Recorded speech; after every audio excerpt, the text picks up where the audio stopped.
2013년에 6월에 B형의 38부터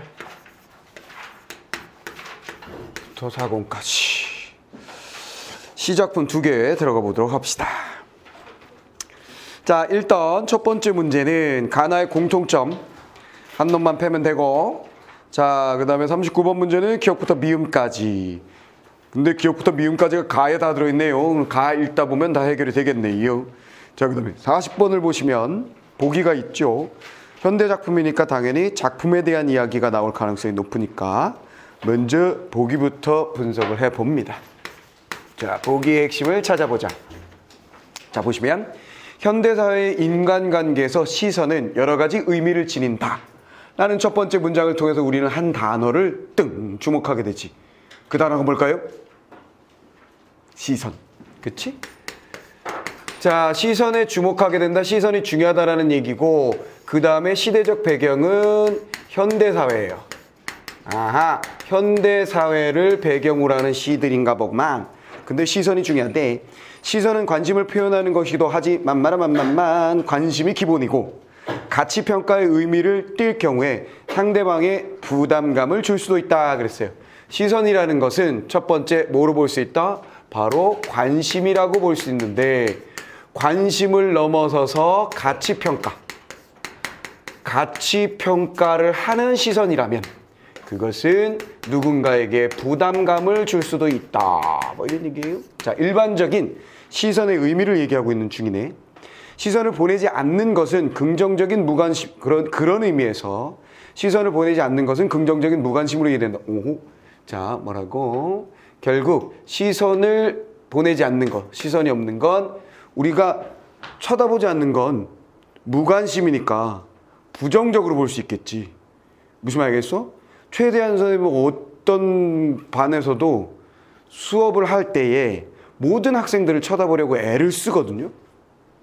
왜 그러냐면 이놈의 시기가 자고 있는지 이놈의 시기가 집중을 하는지 안 하는지를 확인해야 되니까 계속 몇 명이 되든 한 100명이 넘어가는 반은 뭐 힘들겠지만 오케이, 한 30-40명 정도는 계속 이렇게 보려고 애를 쓰는데, 근데 뭐 1년 동안 선생님은 나를 한 번도 쳐다보지 않았다.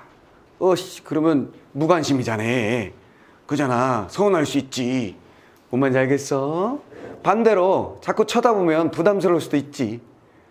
그렇잖아. 그치? 여러 가지가 있을 수 있는데, 여기서는 어쨌거나 상대적인 개념으로다가 시선이라는 것이 가치평가라면 부담감이니까, 만약에 시선을 주지 않는다면 그것은 무관심이다라고 볼 수 있을 것인데, 그러나 이걸 우리는 긍정적인 것으로 볼 수도 있다. 됐죠? 자, 상대적인 개념이에요. 조화로운 공동체를 만들기 위해서 때로는 가치평가적 시선을 거두는 지혜가 필요하다. 어허. 자, 그래서 요거 쳐다보지 않는 것이 우리에게 무엇을 줄 수도 있느냐면, 오히려 조화로운 공동체를 만드는데 의미가 있을 수도 있다는 거죠. 그럼 결국은 어쨌거나 우리가 알아낸 건, 보기를 통해서 알아낸 건, 시선이라는 것이 가치평가가 되면 부담스럽기 때문에 때에 따라 아예 안 쳐다보는 것이 무관심해 보이지만 긍정적인 것이며, 그것이 조화로운 사회 공동체를 만들 수 있다. 특히 현대사회에서는 그런 얘기지요. 그렇잖아요. 그치? 자, 그런 얘기입니다. 자, 그러면 시선에 대한 얘기가 어떻게 들어있는지 한번 봅시다. 자, 그러면 일단 시적 화자가 이야기하는 대상은 현대사회의 어떤 단면일 것이고, 주목하는 그 상황은 시선에 대한 이야기일 거야. 그러면 첫 번째 가부터 갑니다. 백석의 8원 서행시초. 뭔 소리야? 알 수가 없죠. 제목을 통해서 우리가 알아낼 수 있는 건 별로 없어요. 그럼 어쨌거나 그냥 넘어갑니다. 차디찬 아침인데, 아하, 우리 뭐 알았어? 아이고, 아침이구나. 근데 차다 했으니까, 아하, 겨울이구나. 찬 겨울이구나. 물론 겨울이구나 했는데 가을일 수도 있지 뭐. 그치? 근데 어쨌거나 겨울일 것 같은 느낌. 묘양산행 승합 자동차는 텅하니 비어서 공간 나왔죠? 그죠? 자동차. 그다음에 자동차라는 이 공간, 이것도 하나의 공간이란 말이야. 자동차가 나오거나 기차가 나오거나 기차 안에서 사람들이 뭘 하거나 자동차 안에서 무엇을 하거나 그 탈 것 안에 있는 상황 자체를 공간으로 해서 문제를 내는 경우가 많아요. 그러니까 뭘 타고 있다 했을 때 그거 자체를 공간으로 생각하시면 되고, 이 자동차가 가고자 하는 것은 묘향산으로 가고 있구나 라는 거 정도. 자, 텅하니 비어서, 자, 밑줄 친 기억 나왔습니다. 나이 어린 계집아이가 하나 오른다. 자, 밑줄 친 기억. 어린 계집아이가 탄다. 됐죠? 자, 그 다음 옛말 속같이 옛말처럼 진진초록의 새 저고리를 입고, 이 녀석의 특징은 뭐냐면 새 저고리. 아하, 새 저고리를 입었으니까 명절인가? 뭔가 특별한 날인가? 라는 느낌이 드는 정도. 그 다음에 니은, 기억에 대해서 어린 계집아이가 탄다라는 것에 대해서 뭔가를 풀려고 해도 정보가 너무 없는 거야. 그래서 조금 더 가보는 거지. 니은, 손짠등이 박고랑처럼 몹시도 터졌다. 뭐야, 밑줄 친 니은 보니까 그 어린 계집아이는 손이 터졌다. 오호. 그렇다면 손이 터지는 건 뭔지 알지? 고생했다는 얘기잖아. 노동을 했다는 얘기고. 무슨 말이겠죠? 찬물에 손을 담갔거나 빨래하고 설거지하고 뭐 이런 거 했다는 얘기네요. 계집아이는 자성으로 간다고 하는데 공간이동, 묘향산으로 가는 이 자동차에서 이 계집아이는 자성이라는 곳으로 간다. 자성이라는 공간으로 간다. 자성은 예서 350리, 묘향산은 150리. 그러니까 묘향산에 비하여 자성은 훨씬 더 먼 곳이네. 그렇죠? 이것은 밑줄 친 디귿 해놓고 아하, 350리나 되는 먼 곳이구나 라는 포인트 잡았고, 묘향산 어드매에 삼촌이 산다고 한다. 그리고 그곳 어딘가에 묘향산 쪽이래요. 그렇죠? 삼촌이 사는 곳과 관련이 있는 모양. 됐죠? 삼촌 만나러 가나? 새하얗게 어른 자동차 유리창 밖에, 그 다음에 리을로 넘어가서 창 밖에. 자, 요것도 마찬가지 뭐가 되는 거죠? 순간 공간 나온 거지. 창 밖이라는 공간이 나온 거지. 창 밖에. 자, 유리창 밖에 내지인 주제소장 같은. 내지인이라는 말은 뭐예요? 안에 땅이잖아. 그럼 예를 들어 내가 섬에 살고 있다. 그럼 내지에 갔다 올게. 그러면 육지로 가는 거야. 그치? 그럼 내지라는 말이 우리나라 소설이나 시에 등장했다는 얘기는 일제치하라는 뜻이에요. 그때 당시에 일본인들이 우리를 지배하고 있었던 당시에는 일본이 본국 내지가 되는 것이고 여긴 바깥쪽이 되는 거예요. 그래서 내지인이라고 하면 일본인이다 라고 아시면 되는 겁니다. 내지인 주제소장. 자, 주제소라는 말은 또 일제치하의 소설에서 자주 등장하죠. 그래서 여긴 뭐 순사가 있는 곳, 지금으로 치면 파출소 같은 곳, 출장소 같은 작은 그런 경찰서 같은 경찰들이 근무하는 곳, 지금으로 치면 파출소 같은 공간이라고 생각하시면 돼요. 그래서 시대적인 상황이 그대로 드러났군요. 내지인 주제소장 같은 어른과 어린아이 둘이 네임을 낸다. 그래서 네임은 무슨 말인지 모르겠네. 보니까 뭐라고 해서 배웅을 한다 그랬어요. 오호, 그렇다면 창밖에 무슨 일이 있었냐면 내지인 주제소장 같은 사람이니까 추측하고 있는 거야. 지금 여기서 시선이라는 말을 생각한다면 지금 시적 화자가 이 차 안과 차 밖에서 일어나는 일들을 시선을 주어 바라보고 있는 그런 상황이라고 볼 수 있겠죠? 그렇겠지? 그렇기 때문에 그 상황에 대해서 명확하게 알 수는 없기 때문에 대부분을 추측하고 있는 거지. 그치? 보이는 대로 객관적으로 전달하고 또는 추측을 해서 전달하고 있다라는 그 느낌을 여러분들은 가지고 있으셔야 되겠고요. 그 다음에 아이 둘. 아이가 뭐 한다? 배웅을 한다. 참 스토리가 별거 없는 것 같은데? 하여간 좋은 상황은 아닌 것 같아요. 그 다음에 계집아이 다시 나오고, 어린 계집아이는 운다. 그랬어요. 운다. 아하, 그렇다면 이게 뭐야? 이게 뭐야? 운다? 손이 터졌다? 라는 걸 통해서 뭔가 알아냈지? 고생하다가 어디 삼촌이 있는 쪽으로 가는 모양인데 얘가 되게 슬픈 그런 상황인가 보다까지 알아냈어요. 자, 그 다음에 미음. 텅 빈 차 한 구석에 어느 한 사람도 눈을 쏟는다 그랬어요. 자, 그 다음. 자, 미음 해놓고 차 안. 한 구석에 어느 한 사람이 눈을 씻는다라는 말은 뭐겠어? 눈물을 찔찔 흘린다. 이거겠지. 그치? 그렇다면 이 눈물의 의미는 결국 뭐가 되는 거야? 야를 바라보면서 얘가 울고 있는 모습을 보면서 이렇게 눈물 흘린 거니까 당연히 뭐예요? 안타까움의 심정이겠구나 라는 것 정도만 우리가 알아낼 수 있겠죠. 공감하며 아유 저 어린아이가 얼마나 고생을 했을꼬, 무슨 사연이 있을까, 내가 보기에 아마도 저기서 뭐 했을 것 같은데 뭐 이런 거 하는 거죠. 자, 계집아이는 몇 해고 내지인 주재소장 집에서 밥을 짓고 걸레를 치고 아이 보게를 하면서 이렇게 추운 아침에도 손이 꽁꽁 얼어서 찬물에 걸레질을 쳤을 것이다 그랬어요. 아하, 뭐 했어요? 추측이죠. 여기 추측하기를 그 계집아이는 뭐 했을 것이다. 그 주재소장 집에서 뭐 했다? 일을 했을 것이다. 그러니까 어린 나이에 이걸 했다라는 것은 좋은 일은 아니죠. 이런 거를 뭐라 그러냐, 요즘은 쓰지 않는 말이지만 옛날에 이렇게 집에서 막 빨래하고 막 이런 거 하는 걸 뭐라고 옛날에 했냐면 식모라고 했어요. 혹은 드난살이. 이거 우리 전에 한번 소설에서 공부한 적이 있는데 드난을 살았어요. 드난살이 했어요. 그치? 남의 집에서 일해주는 거, 그 식모나 드난살이 정도라고 생각하시면 되겠어요. 스토리는 아주 간단하고 쉬운 내용이었어요. 연결해보면 차가운 아침에 묘양산을 향해 가는 자동차에 나는 타고 있었는데 어린 계집애가 하나가 세적을 읽고 탔어요. 아이고 손을 보니까 다 터졌더라고요. 물어보니까 자성으로 간다 그러더라고요. 350리나 되는데 거기 어딘가에 삼촌이 사는지. 창밖에 보니까 주재소장 같은 사람, 그렇게 보이는 일본인과 그의 자식인 것처럼 보이는 아이들이 야를 배웅하고 있고 야는 찔찔 울고 있더라고요.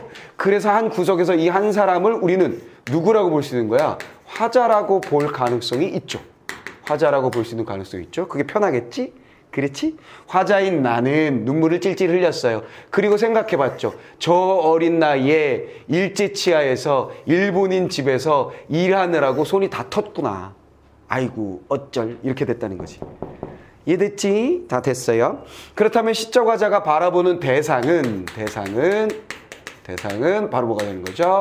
계집이 되는 거고, 그 계집에 대한 태도는 뭐가 되는 거예요? 안타까움이 되는 것이죠. 그래서 그 안타까움의 시선을 전해주고 있는 그런 상황이었다 라는 거 알아낸 거죠. 됐죠? 안타까움의 시선을 전해주고 있었다. 가만히 있어봐. 이거 나에 대한 거였잖아. 젠장. 이거 나에 대한 거였네요. 근데 여기도 뭐 시선은 있네. 없을 리는 없죠, 뭐 당연히. 자, 그러면 일단 가 읽은 거 가지고 문제를 한번 풀어볼까요? 첫 번째, 가나의 공통점. 대상에 대한 관찰을 통해 시상을 전개하고 있다 그랬어요. 대상 계집아이고 그 아이를 관찰하고 있느냐? 관찰하고 있지. 관찰하고 추측하고 있잖아요. 그러면서 정서를 드러내고 있는, 시상을 전개하고 있느냐라고 얘기했잖아요. 그래서 내가 시상이란 말 뭐라고 정해줬죠? 시상이라는 말은 당연히 우리는 명확하게 알고 있어야 된다. 뭐라고 그냥 정리하면 편하다 그랬어요. 그냥 내용이나 혹은 정서로 읽으면 문제풀이에 아무 문제 없다 그랬죠. 그렇게 보면 뭐야? 대상에 대한 관찰을 통해서 시상을 전개하고 있다는 얘기는 계집아이를 관찰하면서 자신의 정서를 드러낸다, 화자의 정서를 드러낸다, 시의 내용을 서술하고 있다, 이렇게 생각하시면 되는 거죠. 이랬지. 그리고 언제나 대상이라는 말이 나오면 그 주된 대상이 무엇인지 정하고 이런 선택지는 풀라 그랬어요. 무슨 말 알겠지? 선택지에 대상에 대하여 그러면 계집이구나 라고 딱 정해야 된다는 거지.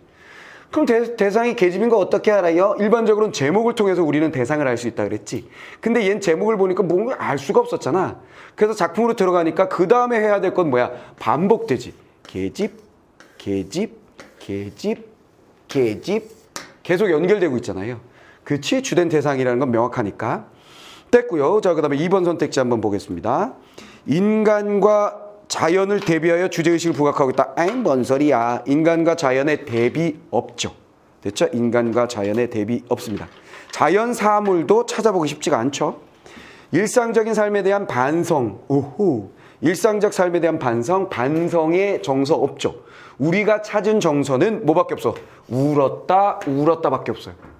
됐지? 정서는 우리가 제일 중요한 건 정서니까 시를 읽으면서 아 특이한 거 계집애가 있는데 어린애인데 손이 터졌어. 오이고 체크. 무슨 말겠지? 특이한 거 일본인이 배웅하고 있어. 오케이? 정서 얘 울고 있고 그거 쳐다보면서 울어. 무슨 말겠어? 그리고 내막 다 나왔어. 이해됐지? 그러니까 반성이나 이런 거 없죠. 그 다음 계절적 배경을 통해서 애상적 분위기를 환기하고 있다. 이건 어때요? 자 4번 선택지. 계절을 통해서 애상적이다라고 얘기했을 때 계절 느껴져요? 안 느껴져요? 추운 겨울 느껴지잖아. 그치? 그럼 겨울이라는 게 느껴지는 것 같은데요. 그 다음에 애상이라는 말이 나오면 반드시 우리는 뭐를 생각하면 된다 그랬어? 바로 바꾸는 거지. 애상 나오면 슬픔. 그럼 이거 되겠는디? 어느 정도 되죠? 그러면 얘 살려줍니다. 자 1번 살려두고 2번 살려두고 1번 살려두고 2번 살려두고 됐지? 1번 선택지 어디 있었어? 이거 살려두고 부정적인 현실을 포용하려고 여유로운 태도 뭔 소리야? 여유로운 태도 느낄 수 없죠? 돼버렸죠? 자 그러면 우리는 뭐야? 1번과 4번만 남겨두고 나 작품 읽고 들어가면 됩니다. 자 그 다음에 기억부터 미음에 대한 이해를 적절하지 않은 것은 뭐냐 그랬는데 이 시의 내용이 뭐 짧기 때문에 그냥 쭉 한번 갔어요. 기억에서 어린 하나는 화자가 계집아이에게 주목하게 된 계기를 나타낸다. 텅 비어있는데 계집애 하나가 탔으니까 걔를 주목하게 될 수밖에 없다는 그 뜻이에요. 밭고랑에 비유된 손잔 등은 터진 거지. 계집아이의 고달픈 삶을 드러낸다. 당연하지. 손이 터졌으니까. 350리, 150리는 계집아이의 여정이 고단할 것임을 나타낸다 라고 되어 있어요. 그쵸? 당연한 거지. 여정이라는 것은 얘가 가야 할 길, 여행길이니까 그것이 멀리 가니까 힘들겠구나 라는 얘기가 되는 거죠. 무슨 말 알겠어요? 그러면서 항상 이렇게 350리 이런 거 나오면 실제 이게 몇 킬로미터인지 이런 건 즉 물리적 거리는 우리에게 의미가 없어요. 우리가 지난 시간에 했었던 거 시집살이 노래 기억나지? 거기 보면 오리물을 기르다가 심리방아 찧어다가 뭐 이런 거 나오잖아요. 아홉솥에 뭐를 하고 아홉솥에 이부자리 몇 개 걷고 막 이런 거 나온단 말이야. 거기에도 수치가 나오는데 그 물리적인 수치는 의미가 없다라는 거지. 힘듦을 드러내기 위한 정서적인 수치가 된다라는 거야. 알겠지? 이해됐지? 그래서 이런 물리적인 거리는 결국 정서적인 거리로 쓰여진 것이며 우리는 그렇게 받아들인다라는 얘기죠. 이해됐지? 자, 그 다음에 그래서 여기는 고단함이라는 정서, 무엇? 고단함, 힘든 것, 고단한 삶이라는 것을 끌어냈던 거다라고 생각하시면 되겠습니다. 자, 그 다음에 이런 거 잘 나와요. 정서적 거리 이런 말 선택지에서 잘 써요. 오케이, 이해하지? 그게 무슨 말인지 알겠지? 자, 유리창 밖은 안과 대비되어 공간 얘기네요. 유리창 밖은 안과 대비되어 육친과 이별하는 계집아이의 슬픔을 보여준다 그랬는데 내막이 분명히 뒷문맥에 나왔어요. 여기서 이랬을 것이다 라고 얘기했기 때문에 육친이라고 얘기할 수는 없죠. 육친이라는 건 친족관계니까 피를 나눈 사이잖아요. 그렇죠? 삼촌 쪽으로 가는 거지 말이 안 돼. 그래서 육친이라는 말은 아닐 거다. 눈을 씻는다는 계집아이에 대한 연민의 정서를 그렇지 저기서 안타깝다 그랬잖아. 그렇죠? 이 안타까움. 근데 이 안타까움이라는 것이 이 아이의 슬픔을 보고 느낀 것이고 공감 능력이 있는 사람이 하는 거니까 연민이란 말로 바꿀 수 있겠죠. 자, 연민이란 건 무슨 정서인지 알지? 불쌍하다. 안 됐다. 이런 정서로 얘기하는 거잖아요. 연민 맞는 설명이죠. 됐죠? 자, 이렇게 하면 됐고. 다 풀었나? 다 풀었어요. 자, 다 풀었습니다.